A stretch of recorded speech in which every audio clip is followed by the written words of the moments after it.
प्रिय शिक्षार्थियों, transformation of equation में हम साइन चेंज और मल्टीप्लाइड बाय एनी कांस्टेंट वाला ट्रांसफॉर्मेशन पढ़ चुके हैं।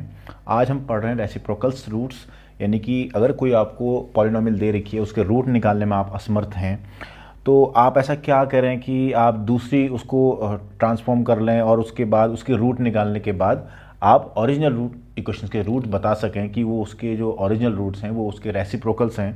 जैसे अल्फ़ा बीटा आपके रूट आ रहे हैं, आपने ट्रांसफॉर्म किया तो 1/अल्फ़ा 1/बीटा इस तरह से आ जाएं। तो इसके लिए क्या करना है, कैसे हम इस क्वेश्चन को सॉल्व करेंगे, उस पर हम अब चर्चा करने जा रहे हैं। तो उसमें से क्या है, to transform an equation into another whose root are reciprocal of the root of the given equation.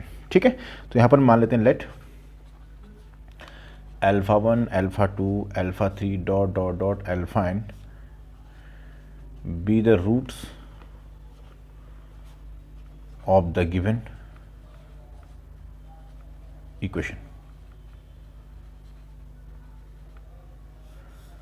fx बराबर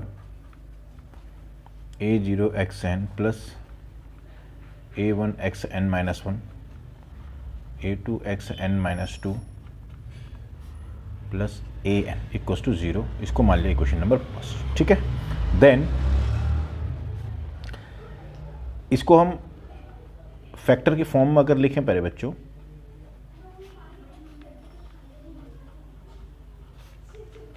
प्लस an, इसको क्या लिखेंगे a0 α1 α2 अल्फा एन रूट हैं तो x minus α1 x minus α2 x minus alpha n. यहाँ तो समझ में आया? ठीक हो गया। अब क्या होगा, देखो ध्यान से देखिएगा। Now let y be a root of the required equation, required transform equation, then y बराबर 1/x। तो यहाँ से x बराबर कितना आ गया, 1/y। यानी कि हम जो ये आपके पास इक्वेशन दी थी, अब हम इसका ट्रांसफॉर्म कर रहे हैं और ट्रांसफॉर्म में कर रहे हैं कि अगर इसका x कोई रूट है तो उसका y रूट जो होगा वो उसका रेसिप्रोकल होगा, यानी कि x इसका रूट है तो 1/x उसका रूट होगा। तो यहाँ से y बराबर 1/x इसका रूट है तो x बराबर 1/y आ गया। तो x बराबर 1/1 इक्वेशन फर्स्ट में रख देंगे हम, replacing x by 1/y in equation number, इसको मान लेता हूँ मैं इक्वेशन नंबर 2, इन इक्वेशन 2। ठीक, रख दिया, 2 में रख दिए तो क्या आ जाएगा, a0 1/y की power n plus a1 1/y की power n minus 1 a2 1/y की पावर n माइनस 2 और चलते जाएगा, लास्ट में an आ गया। इक्वल्स टू क्या होगा, a0 बेटे x की जगह 1/y minus α1 1/y minus α2 last में 1/y माइनस अल्फा एन। देखिएगा ध्यान से, अब मैं क्या कर रहा हूँ, 1/y की पावर n कॉमन ले लूँगा और यहाँ से मैं 1/y कॉमन लूँगा तो ये यहाँ से भी 1/y की पावर n कॉमन आ जाएगा। लेकिन ये हो जाएगा 1 minus Y alpha 1 minus Y alpha 2 1 minus Y alpha N. अब जरा ध्यान से देखिए किस फॉर्म में इक्वेशन बनने वाली है। ठीक है, देखिए तो हमने क्या किया, 1/y की पावर n अगर हमने कॉमन लिया तो बचा a0 plus a1y plus a2y square plus dot dot dot plus a(n)y(n) और यहाँ क्या बचा, 1/y की पावर n कॉमन लिया था आपने और ये a0 ये 1 minus Y alpha 1 minus Y alpha 2 dot dot dot 1 minus Y alpha n। ठीक है, ये इससे कैंसिल आउट, तो बचा कितना, a0 a1y a2y square a(n)y(n) equals to a0 1 minus Y alpha 1 minus Y alpha 2 1 minus Y alpha n। इतनी बात समझ में आई। तो यहाँ पर अगर हम डेफिनेशन लगाएं, फैक्टर रूट वाली डेफिनेशन लगाएं और उसका कॉन्सेप्ट यूज़ करें, तो इसका मतलब ये जो इक्वेशन है ना प्यारे बच्चों, इस इक्वेशन में अगर मैं वेरिएबल को चेंज भी कर देता हूँ तो वेरिएबल चेंज करके क्या आ जाएगा, सो यहाँ पर क्या देखो 1 माइनस वाई अल्फा 1, तो 1 माइनस वाई अल्फा 1 जब जीरो होगा तो यहाँ से y का मान कितना आ जाएगा 1/α1, यहाँ से क्या आ जाएगा 1/α2, यहाँ से कितना आ जाएगा 1/α n, तो यहाँ से लिखेंगे so 1/α1 1/α2 dot dot dot 1/n are the roots of the equation. देखो यहाँ पर y की जगह मैं x भी रख दूँ, कोई चेंज नहीं, वेरिएबल को चेंज करने में कोई फर्क नहीं पड़ता बच्चों। तो क्या आएगा an xn -1 x की power n-1 plus dot dot dot a1x plus a0 equals to 0। अब जरा ध्यान से समझना मेरी बात को। सबसे पहले हमने जो इक्वेशन ली थी वो थी हमारी a0xn a1xn-1 plus dot dot dot an-1x plus an equals to 0। Transform किया तो क्या आ गया an(xn) plus an-1 xn-1 plus dot dot dot plus a1x plus a0 equals to 0।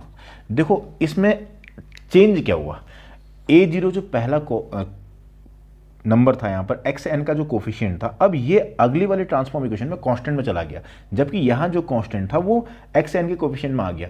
यहाँ a1 xn-1 यानी कि जो दूसरा मेंबर है xn-1 का कोफिशिएंट है, ये यहाँ सेकंड लास्ट हो गया, यानी कि a1 x के साथ आ गया।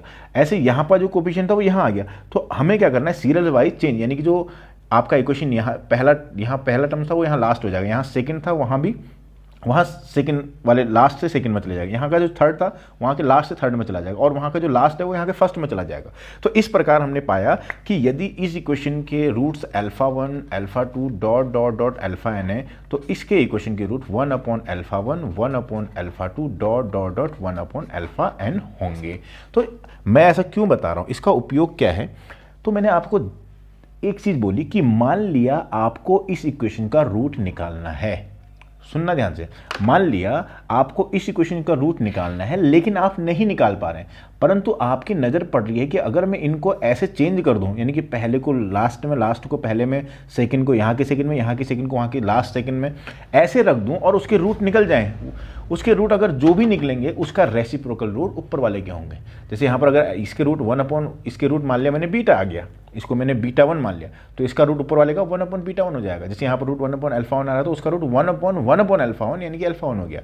इसका रूट 1/α2 आ रहा है तो उसका रूट 1/1/α2 यानी कि α2 हो जाएगा। तो ये बहुत महत्वपूर्ण उपयोग होता है प्यारे बच्चों जब हम इसको ट्रांसफॉर्म करते हैं किसी रेसिप्रोकल्स इक्वेशंस में। क्या मेरी बात सबको समझ में आ रही है? चलिए ध्यान से देखते हैं। अब मान लिया एक इक्वेशन है मेरे पास, find the root of the equation 4x² plus 10x plus 4 equals to 0। यहाँ पर जरा ध्यान से देखिएगा, इस इक्वेशन के आपको रूट निकालने हैं। तो रूट निकालने के लिए क्या किया आपने, या इसके रूट नहीं निकालने, मान लिया आपके पास एक इक्वेशन है, ये भी आप निकाल सकते हैं, कोई दिक्कत नहीं। मान लिया आपके पास एक इक्वेशन है कि 12x² minus 7x plus 1 equals to 0। आपको इसके रूट निकालने, ठीक है, क्या रूट आएंगे आपको निकालने हैं। अब आपने क्या किया, आपको नहीं आ रहा है, आपने इसको रेसिप्रोकल रूट के लिए चेंज किया, तो 1 यहाँ आ गया, 12 यहाँ चला गया, 7 अपनी जगह रहा, तो 1x² minus 7x plus 12 equals to 0। तो ये आ गया x² minus 7x plus 12 equals to 0। तो x minus 4 plus 3x plus 12 equals to 0। तो x² minus 4x minus 3x plus 12 equals to 0। तो x minus 4 minus 3x minus 4 equals to 0। तो x equals to 3 और x equals to कितना आ गया 4। अब जरा ध्यान से देखना, अब इसके रूट निकालो।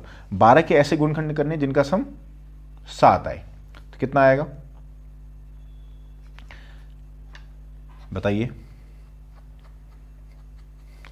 याद आएगा 12x² माइनस यहाँ भी 4 धन 3 लिख सकते हो, और x प्लस 1 इक्वल्स टू 0। तो यहाँ से कितना आ गया 12x² minus 4x minus 3x plus 1 equals to 0। बेटा यहाँ से मैं ले लूँगा आपका 12x कॉमन ले लूँगा, तो x माइनस 1/3 हो गया, और यहाँ से माइनस 3 कॉमन लिया तो x माइनस 1/3 इक्वल्स टू 0 हो गया।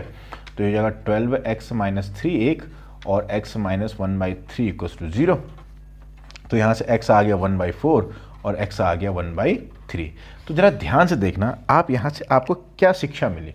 आपको ये शिक्षा मिली कि आपने इस इक्वेशन का रूट निकालना था, लेकिन इस इक्वेशन का रूट नहीं निकाल पा रहे थे, लेकिन आपने इसको ट्रांसफॉर्म कर दिया। ट्रांसफॉर्म करने के बाद ये रूट आ गया इसके, क्या 3 और 4, ये 3 और 4 इसके रूट आए हैं। तो इसके रूट क्या आएंगे, इसके रूट आएंगे 1/3 और 1/4, क्योंकि रेसिप्रोकल है।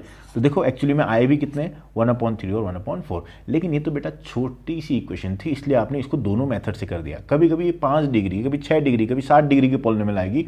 उस स्थिति में आप कैसे सॉल्व करोगे? उस स्थिति में आप अगर आपको एक मेथड से आपको ईजी पड़ रहा है सॉल्व करना, तो ये वाला जो इक्वेशन है इसके जो रूट होंगे वो इस ट्रांसफॉर्म के बाद जो रूट आए उसके रेसिप्रोकल हो जाएंगे। क्या मेरी बात से सब लोग सहमत हैं? मैं आशा करता हूं कि ये आपको भली भांति समझ में आ रहा होगा। चलिए एक प्रश्न करते हैं बच्चों। एक प्रश्न है, प्रॉब्लम है,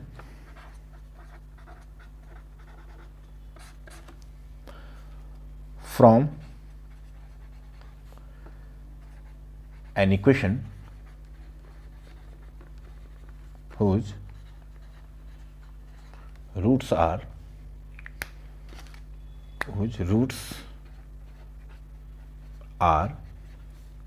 reciprocal of the root of the equation 4x की power 4 minus 4x cube plus 5x square plus 11x minus 12 equals to 0। इसको आपने ट्रांसफॉर्म करना है, यानी कि क्या कहना क्या जा रहा है, क्वेश्चन को जरा ध्यान से पढ़ो। क्वेश्चन कह रहा है from an equation whose roots are reciprocal of the root of the equation, यानी कि हमें वो इक्वेशन बनानी है जिसके रूट इस इक्वेशन के रूट के रेसिप्रोकल होंगे। तो आपको ध्यान में आएगा कि इस तरह का तभी होगा जब हम इसको, यानी कि इसका पहला वाला टर्म्स 1 है, फिर दूसरा -4 है, कंप्लीट इक्वेशन है। कंप्लीट का मतलब 4 3 2 1 और 0। पहला इसका कोएफिशिएंट 1, इसका -4, इसका 5, फिर इसका कितना 11 और फिर इसका -12।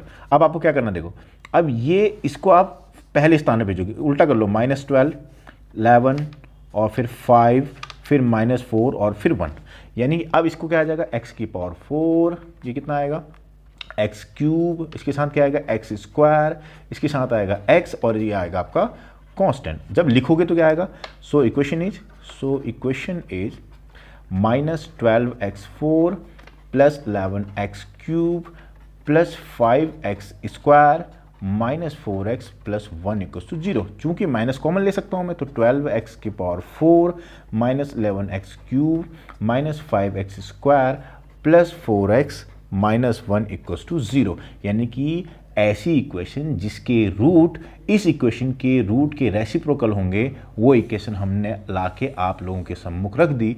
ये इक्वेशन आपके ट्रांसफॉर्मेशन इक्वेशन से बनी, यानी कि ट्रांसफॉर्मेशन हमने लगाया रेसिप्रोकल वाला।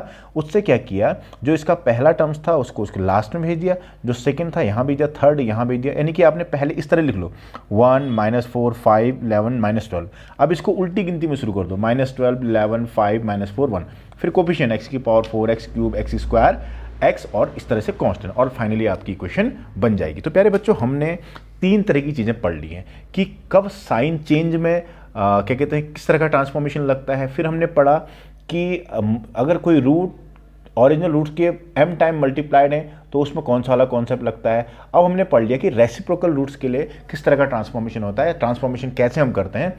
मुझे लगता है कि ये 3 ट्रांसफॉर्मेशन आपको बहुत बेहतरीन तरीके से समझ में आ गया होगा, और यदि नहीं भी आया है तो चिंता करने की कोई बात नहीं, घबराने की कोई बात नहीं। आप कमेंट बॉक्स में नीचे लिख दीजिए कि सर हमें ये नहीं आया, मैं उस पर एक और वीडियो आप लोगों के बना के आप लोगों के पास आ जाऊँगा। तो आप इतना पढ़िए, फिर बहुत जल्दी मिलते हैं एक नई वीडियो के साथ।